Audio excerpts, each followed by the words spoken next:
I've always believed that evil doesn't die. It waits. It buries itself deep in walls, in whispers, in places people forget, but it never dies. The envelope came on a Monday morning. No return address. No postage stamp. Just my name, Michael Thorne, written in shaky, red ink across the front like a warning. At first, I thought it was a prank. I get those sometimes, people trying to scare the ghost hunter. But this one felt different. It smelled like old wood and moldy hymn books, like a church left to rot. I opened it. Inside was a single torn page. I didn't have to read the number at the top to know what it was. Psalm 23. I memorized it when I was 6. But this one was burned around the edges, the words still legible in the middle, and right across the verse, smeared like it had been written with a fingertip dipped in blood, was my name. Michael Thorne. He mocketh me to lie down in green pastures.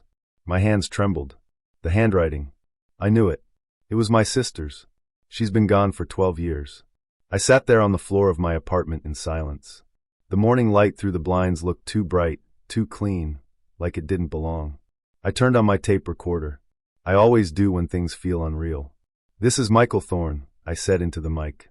My voice cracked. Received an unmarked envelope. Inside, Psalm 23. Handwritten. Burned. Bloodstained. And it has her handwriting. I pressed stop. My fingers hesitated on the rewind button. I didn't need to listen to it again. I needed to go. I knew where it was calling me. West Hollow. A town no one talks about anymore. A town where St. Althea's Church still sits at the edge of a graveyard, forgotten by maps and prayers alike. I hadn't been back since the night Lily disappeared. Back then, we were both young and full of faith, hunting answers in haunted chapels like we were invincible. We thought God would protect us. We were wrong. I remember the last thing she said to me before she went into the church alone. If anything happens, follow the bell. The bell hasn't rung in over a century. But I swear to you, as I sat there clutching that burned Bible page, I heard it. A single toll, low and hollow, coming from nowhere, or everywhere, calling me back. That night, I packed my bag. Camera, tape recorder, flashlight, her old crucifix, and the page. St. Althea was waiting, and somehow it knew my name. The road to West Hollow curled like a dying serpent through fog and forest. Trees pressed close to the highway, their bare limbs scraping at the sky. The GPS died 30 minutes ago, but I didn't turn back. I knew this path by memory, the twisted kind that doesn't come from maps but from something older, buried in your blood. My hands were tight on the steering wheel. I hadn't been here in almost 20 years, and still, every curve in the road felt like muscle memory. The old town hadn't changed much. The signs were rusted, leaning sideways like they were tired of standing. The gas station near the edge of town was boarded up, and the motel I remembered from childhood looked more like a mausoleum now. I parked in front of the Hollow Pines Inn, the only place that still took guests. The windows were coated in grime, and the neon vacancy sign flickered like it had the hiccups. I walked in, suitcase in one hand, recorder in the other. The bell above the door gave a tired jingle. An old man sat behind the front desk, staring at a small black and white TV with no sound. He didn't look up. "Room?" I asked. He finally turned to me. His eyes were milky gray, cataracts swimming in them like ghosts. He studied me a second longer than most people would. "You're here for the church," he said, not as a question. I didn't respond. He handed me the key without another word. Room 6. The hallway smelled like wet wood and something faintly metallic. I didn't ask what. The carpet felt sticky beneath my boots. My room was small, one window, one bed, a lamp with no bulb, and wallpaper that peeled like sunburned skin. Still, I didn't care. I wasn't here to sleep. I sat on the edge of the bed and clicked on my recorder. Michael Thorne. March 11th, West Hollow. Arrived just past 5 p.m. Motel's the same. Dead town. Locals still scared. They know. They always did. Heading to the church tomorrow morning. Not sure what I'll find, but something's waiting for me. I can feel it. I stopped the recording. My thumb hovered over the playback button. I didn't press it. Not yet. That night, I couldn't sleep. The bed creaked with every breath. I lay in the dark, eyes open, listening. And that's when I heard it. Church bells. Faint but clear. Ringing from the hills to the north. 3 slow tolls. Then silence. St. Althea's was supposed to be abandoned. No power. No services. No priest. And no bell. I sat up, blood cold in my chest. I knew the sound. I remembered it from long ago, Sunday mornings with my parents, Lily clinging to my hand, her white dress fluttering in the wind. But Lily was gone. And the church, it was supposed to be dead. Still the bells rang. And they were calling me. I parked my truck just past the treeline, far enough that the road couldn't see me. The air felt like wet cloth pressed against my face, humid, heavy, and thick with pine sap and rot. I stepped out, boots crunching soft dirt and broken twigs. The trees surrounding St. Althea's church leaned in like they didn't want me to go any closer. But I went anyway. The church stood in the clearing like something that didn't belong. Its wood was blackened from age, not fire, and its steeple tilted just slightly, like it was bowing in grief. Moss crawled up its stone steps, and the heavy oak doors loomed shut, carved with faint symbols I didn't recognize, until I saw one that made my stomach drop. It was my family crest, or more specifically the old version, the one my grandfather used to wear on a silver pendant before he passed. A raven over a thorn branch. That couldn't be a coincidence. I reached for the door handle. Cold. Not just cold, numbing. I pulled it slowly, expecting resistance. There was none. The door opened with a whisper. No creak. No groan. Just a soft welcome. Inside was shadow. The air smelled like old paper, wet stone, and something sour underneath. Rows of pews stretched before me like broken ribs. Their cushions had rotted through, and rats had chewed patterns into the wood. The stained glass windows filtered sickly green light through vines that had crept in from outside. Dust hung in the air, suspended like it was waiting for something. I took out my recorder. Entry 3. I'm inside St. Althea's church. The air is heavy.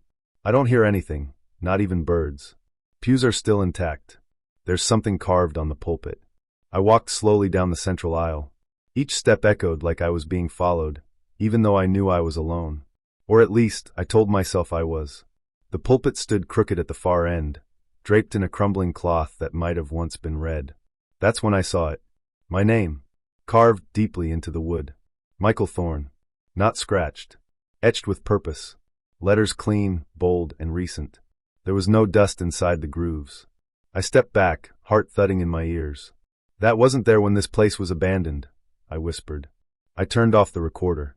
For a second, everything was still. And then I heard it, just faintly. A whisper. Low. Breathless. Like it was carried through the cracks in the walls. You came back. I spun around. No one. The doors were still shut. I felt a cold crawl up my spine, like fingers pressing one vertebra at a time. The kind of chill that doesn't come from wind. This church was not empty. I backed away, bumping into a pew. Something clattered beneath it, metal on wood. I crouched and reached underneath, fingers brushing against what felt like a chain. I pulled it out. A small silver pendant. Tarnished, but still recognizable. A raven over a thorn branch. My grandfather's pendant. I had buried it with him. My breath caught. I dropped it and stood up too fast, swaying slightly. The shadows in the corners of the church shifted. Or maybe it was just my vision blurring. I didn't know anymore. I left the pendant where it fell and walked quickly back to the door. This time, the wood groaned when I touched it, like it was alive. I yanked it open and stepped into the dying light of day, chest heaving, sweat freezing against my back. But before I left, I turned back once more. The church sat silent, motionless, as if it had never opened at all. But I knew it had. I had gone inside. I had seen my name, and I had heard the whisper. The church smelled different this time. Not like mold or wet stone, more like burnt pages and something sweet rotting in the walls. I stepped through the heavy wooden doors with my flashlight, my boots crunching on broken bits of stained glass. A quiet wind pressed through the cracks in the walls, making the pews creak as if something invisible sat in them, waiting. I didn't speak. I just listened. The silence here wasn't empty, it had a weight. Like it remembered every scream that was ever swallowed by its walls. I made my way past the altar, brushing my fingers along the edge of the pulpit. My name was still carved there, but now it looked deeper. Sharper. Fresher. There was a pull in my chest. A strange kind of tug behind my ribs that I couldn't explain. Like a thread was drawing me to something buried, something I didn't know I was missing. Then I saw it. Behind the pulpit, a small wooden hatch under the floor. I hadn't noticed it before. Maybe it hadn't been there before. I knelt down, gripped the iron ring handle, and pulled. It creaked open with a groan that sounded too much like a voice. Beneath it, a narrow compartment. Dust floated up like ash. Inside, wrapped in a cracked leather binding, was an old book. I took it out carefully. The cover was blackened by time and soot. When I opened it, my breath caught in my throat. It was a journal, and the name inside read, Reverend Elijah Smith. The pages were uneven, filled with slanted handwriting. At first, the entries were normal: sermons, names of parishioners, baptism dates. He wrote about hope, salvation, the grace of God. But as I flipped further, the words began to change. Hope turned to fear. Grace turned to fire. August 3rd, 1896. The boy would not stop screaming during the reading. Said he saw the black wings above the altar. The mothers have taken to kneeling outside rather than inside. They fear the walls now. I too feel watched. August 10th. A visitor came to the church last night. Not a man. No name. His voice was like many voices at once. He said he comes bearing a gift for the chosen. He left no footprints. I have locked the doors. August 13th. They burned the girl. They said she brought the demon in her skin. I did not stop them. August 14th. He comes again tonight. My hands were shaking as I flipped to the last page. There were no words, just a hand-drawn symbol, etched deep into the paper with something red. Not ink. It looked like a circle of thorns with an eye in the center. I stared at it too long. I know that now. Because when I blinked, I wasn't alone anymore. The church grew darker. Not like the sun going down, more like something heavy pulling the light out of the air. My flashlight flickered. And then I heard it. A voice. Low. Slow. Right behind me. Reading my thoughts. Are you Michael? I spun around. No one. I backed away from the pulpit, journal in hand. My heart thundered in my chest. My skin felt too tight. My flashlight landed on the stained glass window, Mary holding the infant Jesus. But something was different. Her face was gone, replaced by that same thorn circle and the eye. I didn't wait. I stumbled out of the church, gasping for air that didn't smell like burned scripture. Outside, the wind had picked up, cold and sharp like blades. I got into my car and slammed the door, clutching the journal like it might try to run away. My tape recorder, which had been sitting in the passenger seat, turned itself on. And the voice that played wasn't mine. It was Smith, reading from his journal, word for word. But what made my blood run cold was that he ended the passage with a whisper. Welcome back, Michael. The wind moaned through the pine trees as I made my way up the broken path to the widow's house. Everything in West Hollow seemed older than it should be, like time had stopped ticking and just started rotting instead. The air smelled like damp leaves and rusted metal. I clutched my recorder in one hand, thumb hovering over the button, heart pounding in my chest. Eleanor Trask lived in a crooked house at the edge of the woods. Her windows were clouded, curtains yellowed like parchment. I knocked once, twice. No answer. Just as I turned to leave, I heard the creak of a lock. The door opened 2 inches. You're the Thorne boy, came a voice like torn cloth. Yes, ma'am, I said. Michael Thorne. She didn't invite me in. She just turned and walked away from the door, letting it swing wide. I stepped into a world of dust, oil lamps, and the smell of old paper. The inside was dim, lit only by a single lamp beside her recliner. She sat down slowly, her spine curved like a question mark, her hands trembling as she pulled a crocheted blanket over her knees. You shouldn't have come back, she said without looking at me. I had to. I'm investigating the church. St. Althea's. At the mention of the name, she froze. Her chin lifted a little, like something sharp had pierced her spine. Then you're already marked. I sat across from her in a wooden chair that groaned under my weight. I need to know what happened there. No one else will talk to me. She stared at the lamp's flame like it held secrets.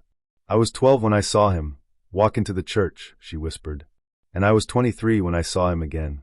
Same man. Not a wrinkle older. He wore the same robes. Same silver cross around his neck. But his eyes, Lord help me, his eyes had turned black as coal. Elijah Smith, I said. He's still alive? She looked at me then, her pupils trembling. No, not alive. Not in any way that counts. The church keeps him. My skin prickled. What does that mean? She coughed hard, dry and shaking, and wiped blood from her lips with a handkerchief. Her other hand reached under her blanket, pulling out a small black notebook. She tossed it into my lap. He preaches still, she said, but not to the living. I flipped open the book. Pages of unsteady handwriting, phrases repeated again and again. The blood speaks. The gate watches. The thorn returns. I tried to swallow, but my throat was dry. How do you know it's me? I asked, voice thin. You think that church just rots for no reason? It remembers. You're the last. Your blood is what he needs. A chill ran down my back. Needs for what? She opened her mouth to answer, but her eyes rolled back into her head. Her body began to spasm, shaking violently in the chair. I rushed to her side, dropping the notebook. Her lips moved rapidly, whispering something I could barely hear. I leaned closer. Azelrath, she breathed. The lights flickered. The oil lamp sputtered. Then her body slumped, still. Dead. The silence that followed was thick and unnatural. Even the wind outside had stopped. I stepped back, breathing hard, heart hammering in my chest. I picked up the notebook with shaking fingers. My name was written across the last page, not in ink, but something dark and dried, with a fingerprint smudged beneath it. I left the house in silence. As I walked back to my car, the trees seemed to lean closer. That night, I played back the recorder. But Eleanor's final whisper wasn't on the tape. Instead, I heard a man's voice say, "Welcome back, Michael." And then laughter. I woke up in dirt. My head was throbbing like I'd been hit with a hammer, and something cold and wet soaked through the back of my shirt. I blinked up at a gray morning sky, tree branches like black claws reaching across the clouds. It took me a second to realize where I was. The graveyard. Behind St. Althea's. I sat up fast. My hands were covered in mud. There was soil caked under my fingernails, and when I turned to look behind me, I saw something that turned my stomach cold. A grave. Open. Fresh. The dirt was piled to the side in a neat little mound. The wooden coffin inside was broken, like something had punched up from beneath. Or climbed in. I stood there, trying to remember how I got there. I had no memory of leaving the motel. No memory of walking to the graveyard. Nothing. Just a hole in my thoughts, like someone had erased a part of me with a wet sponge. I stumbled back to the motel in a haze, stripped out of my filthy clothes, and turned on the shower. But no matter how hot the water got, I couldn't stop shivering. That night, I listened to the tape recorder. My hands were shaking as I pressed play. It started with my voice. Flat, emotionless. Entry log 2:17 a.m. The church knows. It's inside now. Then a long silence. And then chanting. Low. Guttural. Not in English. Latin maybe, or something older. I could hear breathing, mine I think, but it didn't sound right. It was too slow. Like I was asleep. Dreaming. Or something else was breathing through me. After that, I heard my voice again. But it wasn't really me. It sounded deeper, strained, almost like I was forcing words out between clenched teeth. She walks between flame and ash. The bloodline unbroken. The vessel opens. The vessel opens. I stopped the tape. My skin crawled. I felt like I was coming apart. Every time I got closer to the truth, something reached out and pulled me deeper into the dark. I needed answers. And I needed them fast. But first, I had to find out what was happening to me. I opened the mirror cabinet above the motel sink and pulled out the small penlight from my bag. I stared at my eyes, shining the light from side to side. That's when I saw it. Tiny scratches, so faint they looked like thin cracks in glass, on the whites of my eyes. And my pupils, they weren't reacting to the light. They stayed wide, black, swallowing everything. I leaned back, heart racing, breathing like I was drowning. Then I heard a knock. Not on the motel door. From inside the room. The bathroom door. The one I had just closed behind me. It knocked once. Then again. Slow. Heavy. I froze. I didn't want to look. My hand reached out anyway. I opened the door. Empty. Just steam and silence. But when I stepped out, I saw something scrawled into the condensation on the mirror. You're almost ready. I backed away, my spine pressed against the peeling wall. The room was freezing. The tape recorder clicked on by itself again. My voice whispered from the speaker. She's waiting. Then the sound of a bell. Faint, distant. Coming from the direction of the church. St. Althea's was calling again. And I knew next time, it wouldn't let me leave. The wind had picked up outside. It howled through the cracks in the stained glass windows like a chorus of lost voices. I stood at the edge of the nave, staring at the old confessional booth. I hadn't dared open it before. Every time I passed by, I felt something pressing against my chest, like whatever was inside already knew me. But now I had no choice. The journal from the altar, the chants on my recorder, the things Eleanor whispered before her body went cold, they all pointed to this. The confessional. The place where sinners whispered their truths into darkness. I stepped closer. The wood creaked beneath my boots. Dust swirled in the air like ash. I reached for the handle. It was old, iron, and strangely warm. My fingers trembled. I pulled it open. At first, I saw nothing. Just darkness and cobwebs. But then my eyes adjusted, and I stopped breathing. There, slumped inside, was a skeleton, dressed in tattered priest robes, head tilted down as if still listening. The bones were yellowed with time. Its fingers curled tightly around a thick, leather-bound journal. The cover was cracked and blackened. The name on it, E. Smith. I reached for it carefully, prying it from the brittle grasp of the dead priest. The spine creaked as I opened the journal. The pages were filled with words that bled together, written in a rushed, messy scrawl. Some were smudged, as if he had written them while shaking. But one thing was clear, he had written about me. The boy must never return. Michael Thorne is blood-tied to the seal. If he steps inside this church again, the gate will awaken. His sister was a mistake. She triggered the first tremor. He is the final key. I couldn't swallow. My throat was dry. My blood roared in my ears. I kept reading. Smith had known about my family. About Lily.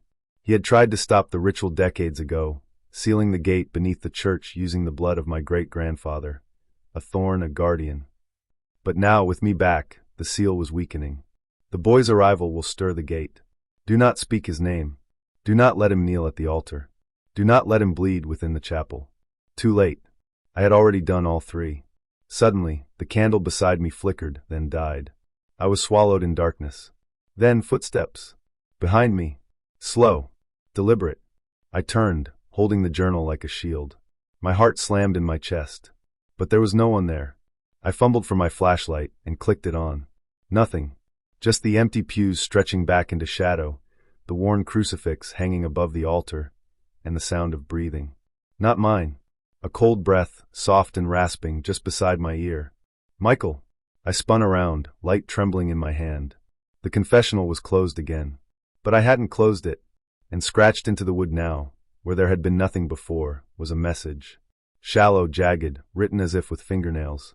Your blood opens the gate. My flashlight flickered, then went dark, and the bells began to ring again. But not outside. Inside the church. Above me. Behind the walls. From somewhere very deep and very old. I didn't sleep the night before. I couldn't. My mind was crawling with shadows I couldn't shake. Every time I closed my eyes, I saw the inside of that church, its breathing walls, its rotting pews, the stained glass that wept in silence. And his face. Reverend Elijah Smith. Or whatever was wearing his face now. It started with the mirrors. I was brushing my teeth in the motel bathroom that morning, trying to convince myself I was still sane. My hands trembled as I splashed cold water over my face. When I looked up, I didn't see myself staring back. I saw him. Smith. His face was calm, like a painting in an old church, unmoving but somehow watching. His eyes were deep black holes, and his smile stretched wide and patient.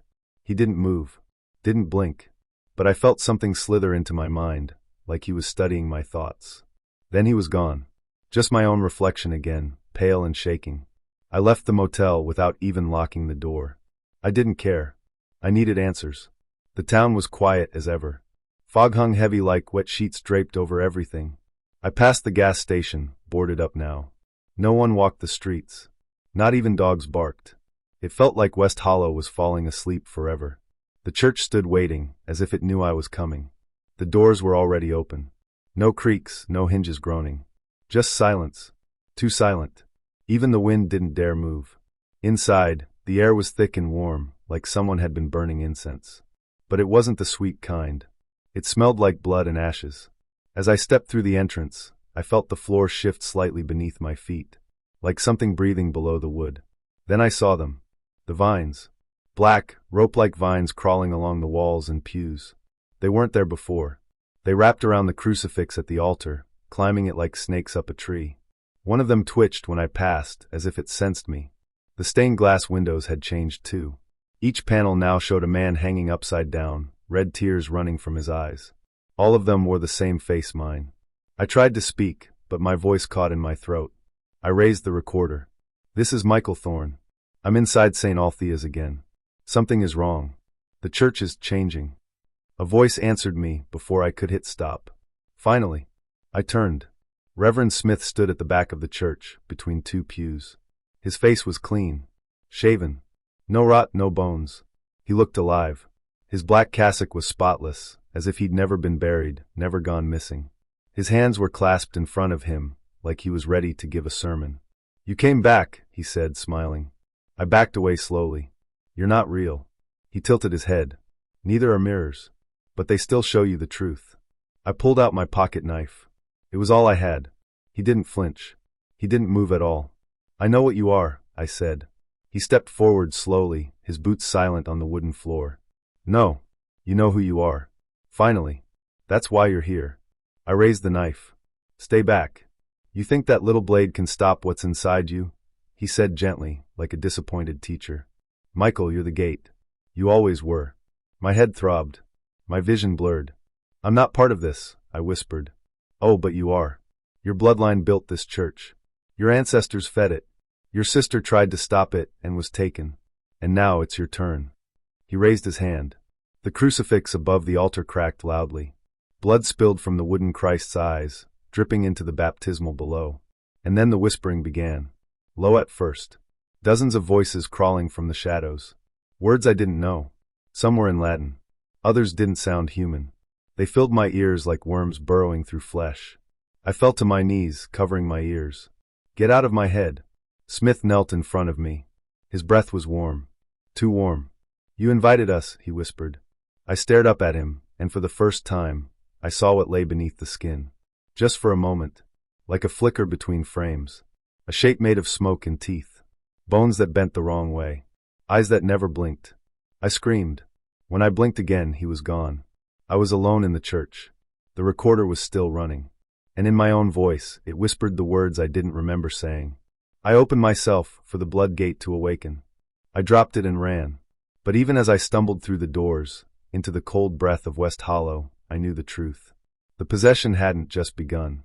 It had been growing inside me all along. I didn't sleep the night before. Every time I closed my eyes, I saw Smith's smile, calm, knowing, cruel. It wasn't just a face anymore. It felt like he was inside my head, pushing at the walls, testing the locks on my thoughts. At dawn, I returned to St. Althea's. The fog was heavier than usual. It crawled low, like smoke, licking at the gravestones and coiling around my legs as I pushed the old door open again. The church greeted me with silence. No birds. No wind. Just the soft groan of wood settling, like the building was stretching its limbs. I didn't come to look around this time. I came for the truth. I went straight to the altar, where the pulpit stood like a stone judge. I had noticed something odd the day before, faint grooves on the floor, as if the pulpit had been dragged once. I dropped to my knees and began to feel around the wooden base. My fingers found a crack. Then a handle. I pulled. The pulpit groaned as it shifted, revealing a narrow staircase beneath it, spiraling down into blackness. Cold, stale air breathed up into my face. It smelled like damp earth and something metallic. Blood, maybe. I clicked on my flashlight and descended, one step at a time. The walls were stone, sweating with moisture. The light flickered, just once, but it was enough to make me stop. I took a breath and kept going. At the bottom, I found a hidden chamber. It was small, circular, and surrounded by walls covered in chalk drawings. Circles. Symbols. Words and languages I didn't understand. A single altar sat in the center, made of bone and stone, with wax candles melted into skulls. There were fresh carvings in the floor, deep ones. Ritualistic. Designed to hold blood.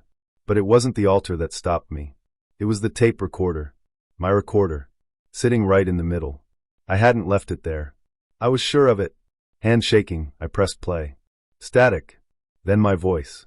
But I didn't remember saying any of it. We open the gate not by force, but by offering. Through the blood of the chosen, the seal will crack. I offer myself. My stomach dropped.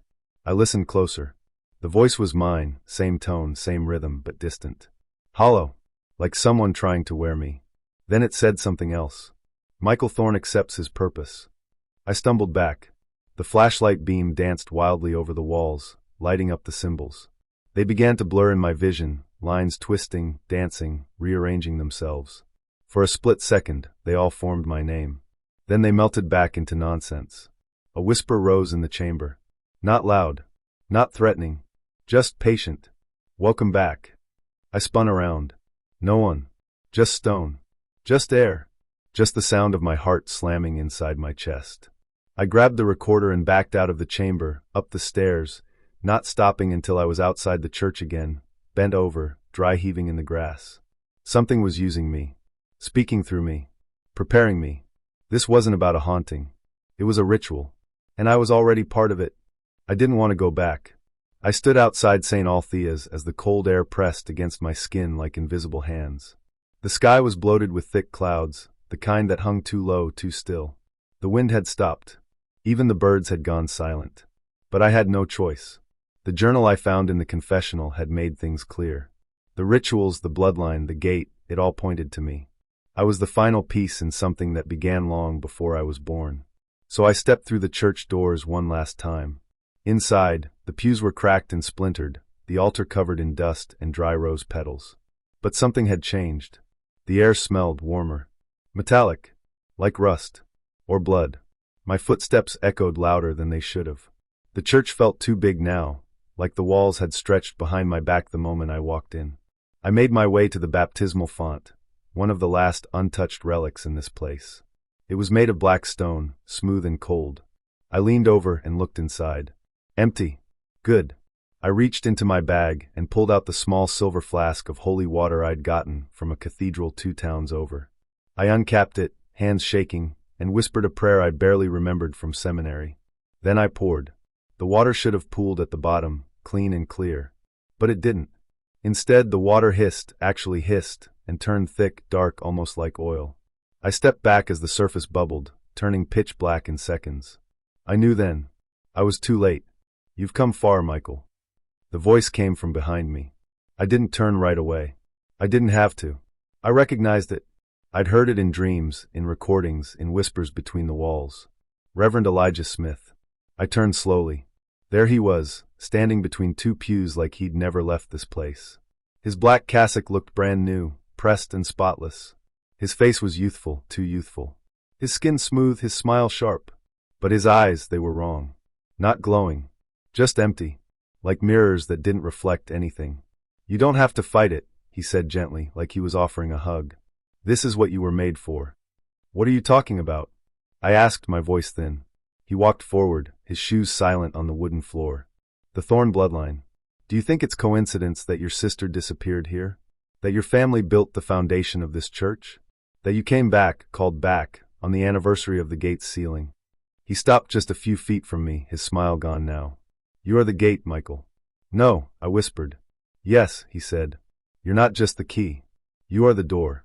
The moment you opened that journal, the moment you entered this church, you started turning the lock. He pointed to the baptismal font behind me. I turned. The black water had risen. It sloshed gently, but no breeze moved. A smell hit me then like rot, sulfur, and old, wet leaves. I gagged. You feel it, don't you? He whispered behind me. The blood remembering. The soul waking. Something inside me twisted. A pressure in my chest, my skull. My gums ached. My vision swam. My knees buckled. I dropped to the floor, palms pressing into cold stone. He knelt beside me, resting a hand on my shoulder. There is no heaven or hell, he said. Only the threshold. And those brave enough to cross it. I don't know what happened then. My body moved on its own. I stood. I reached into my pocket and pulled out the small blade I always kept tucked in my coat, a relic from my sister. She carried it the day she vanished. Smith didn't flinch. I turned, gripped the edge of the font, and stared into the darkness. And then I cut. Just a small line across my palm. Blood welled instantly. The black water reacted. It rose higher, as if pulled by gravity in reverse. Shapes stirred below the surface. Bones, maybe. Or hands. Then I heard her. Michael. My sister's voice. Clear. Soft. From inside the water. I leaned closer. My blood dripped from my hand into the font. Smith was smiling again. You see? She's alive. Waiting. All you have to do is finish it.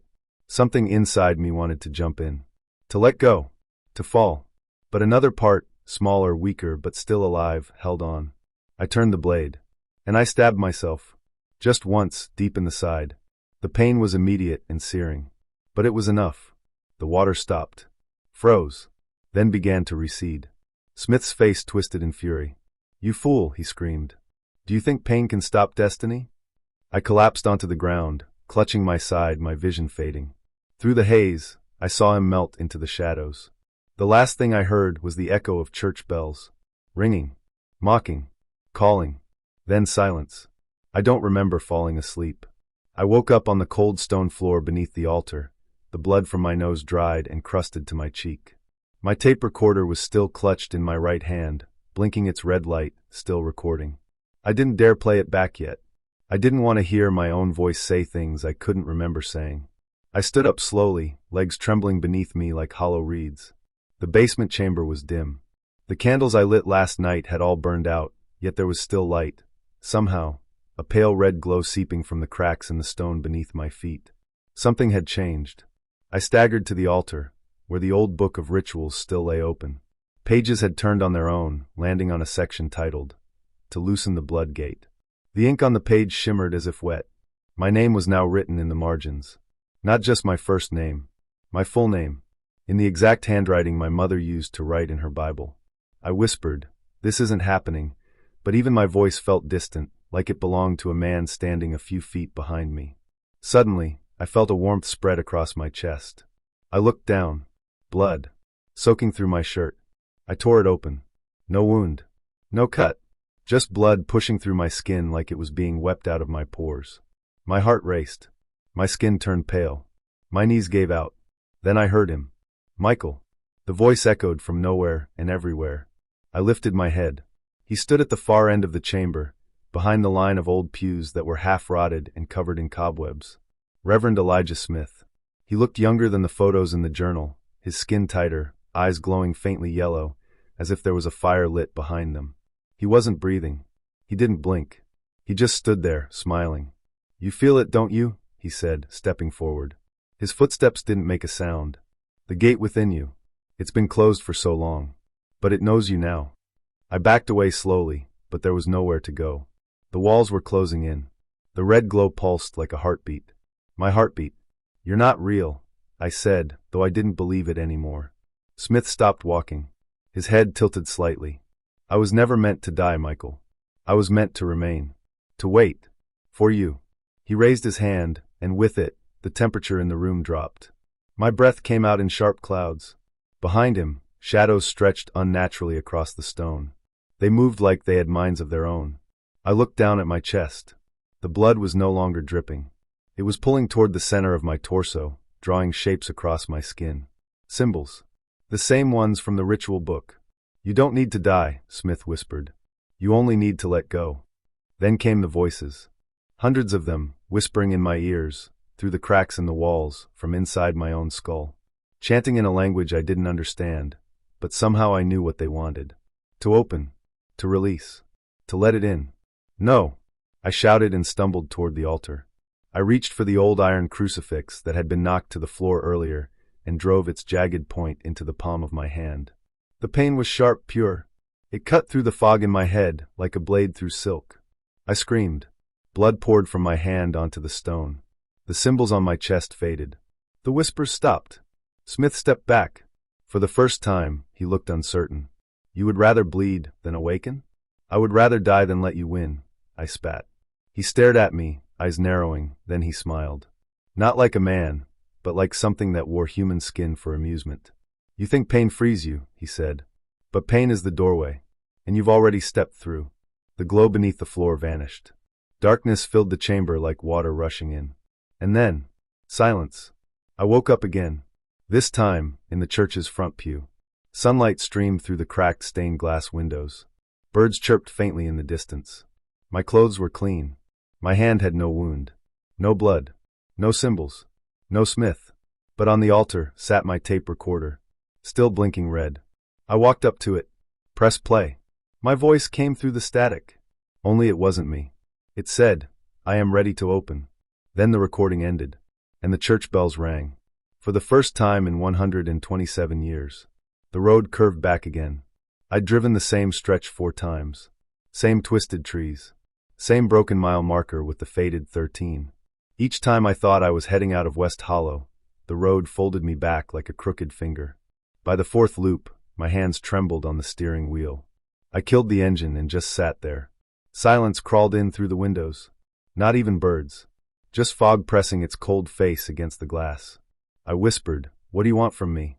Something in the back seat creaked. I didn't turn around. Instead, I opened the door and stepped out into the mist. The smell of old pine and wet dirt hit me. I didn't know what time it was anymore. My phone battery had died back at the motel, and my watch hands spun like they were drunk. But somehow my feet knew where to go. The church. I didn't want to see it again. I didn't want to hear the wind whisper my name through broken stained glass. But the town had made its choice. I was staying, and something inside that church had been waiting for me to stop running. So I walked, past the graveyard with the crooked headstones, past the rusted gate that never closed all the way, and up the stone steps to the doors of St. Althea's church. They were already open. The inside looked worse than before. Pews shattered. Candles melted into twisted shapes. Dust floated in the air like ash. My boots echoed loud across the warped floorboards. Then I saw it, my tape recorder. It was sitting on the pulpit. But I'd left it in the basement 2 nights ago, right before I blacked out. I approached slowly, each step heavier than the last. The little red light blinked. Recording. And then it played. Not my voice. Not even close. It was my sister's. "I'm still here, Michael," she said. Her voice was calm, almost tender, like she used to sound when we were kids sneaking cookies before dinner.